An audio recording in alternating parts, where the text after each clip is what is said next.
Good evening. I'm Charlie Ivey. I'm so glad to be with you tonight and to read one of my favorite stories called My Great Aunt Arizona by Gloria Houston. It's the story of a teacher, and I think you'll totally enjoy.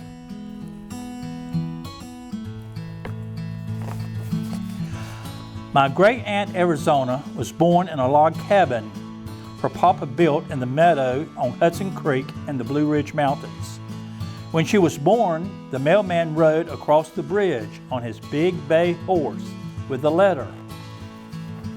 The letter was from her brother, Galen, who was in the cavalry far away in the west. The letter said, "If the baby is a girl, please name her Arizona, and she will be beautiful like this land." Arizona was a very tall little girl. She wore her hair in long brown braids. She wore long full dresses and a pretty white apron. She wore high button shoes and many petticoats too. Arizona liked to grow flowers. She liked to read and sing and square dance to the music of the fiddler on Saturday night. Arizona had a little brother, Jim. They played together on the farm. In summer, they went barefoot and caught tadpoles in the creek.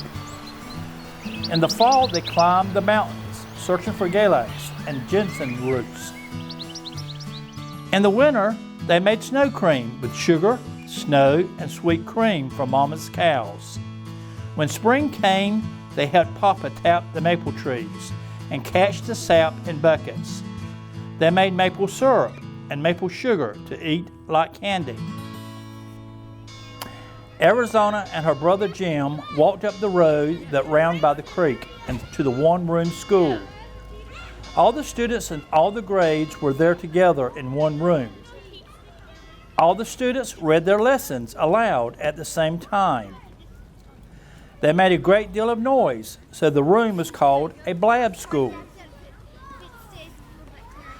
The students carried their lunches in large buckets made of tin. They brought ham and biscuits. Sometimes they had a fried apple pie. They drank cool water from the spring. At recess, they played games like tag and wheel matsumoto. When Arizona had read all the books from the one-room school, she crossed the mountains to the school in another village, a village called Wing. It was far away that she rode her papa's mule. Sometimes she rode the mule through the snow. When Arizona's mother died, Arizona had to leave school and stay home to care for Papa and her brother Jim. She loved to read and dream about the faraway places she would visit one day. So she read and she dreamed, but she took care of Papa and Jim. Then one day, Papa brought home a new wife. Arizona could go away to school, where she could learn to be a teacher. Aunt Susie invited Arizona to live at her house and help with the chores. Aunt Susie made her work very hard. But at night, Arizona could study and dream of all the faraway places she would visit one day.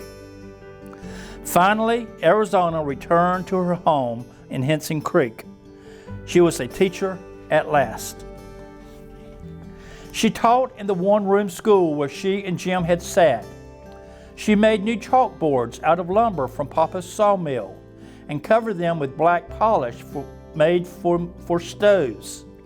She still wore long, full dresses and a pretty white apron. She wore high-button shoes and many petticoats too. She grew flowers in every window. She taught students about words and numbers and the faraway places they would visit someday. "Have you been there?" the students asked. "Only in my mind," she answered, "but someday you will go." Arizona married the carpenter who helped build the new Riverside School, down where Hudson Creek joins the river. So Miss Arizona became Mrs. Hughes, and for the rest of her days, she taught fourth grade students who called her Miss Shoes. And when her daughter was born, Miss Shoes brought the baby to school, to the sunny room where flowers grew in every window. Every year, Arizona had a Christmas tree growing in a pot. The girls and boys made paper decorations to brighten up the tree. Then they planted their tree at the edge of the schoolyard. Year after year, until the entire playground was lined with living Christmas trees, like soldiers guarding the room where Arizona taught, with her long gray braids wound around her head, with her long full dress and pretty white apron, with her high-button shoes and many petticoats too. The boys and girls who were students in her class had boys and girls who were students in her class, and they had boys and girls who were students in her class. For 57 years, my great-aunt Arizona hugged her students. She hugged them when their work was good, and she hugged them when it was not. She taught them words and numbers and about the faraway places they would visit someday. Have you been there? The students asked. Only in my mind, she answered, but someday you will go. My great-aunt Arizona taught my dad, Jim's only son, and she taught my brother and me. With her soft white braids wound around her head, she taught us about the faraway places we would visit someday. My great-aunt Arizona died on her 93rd birthday, but she goes with me in my mind.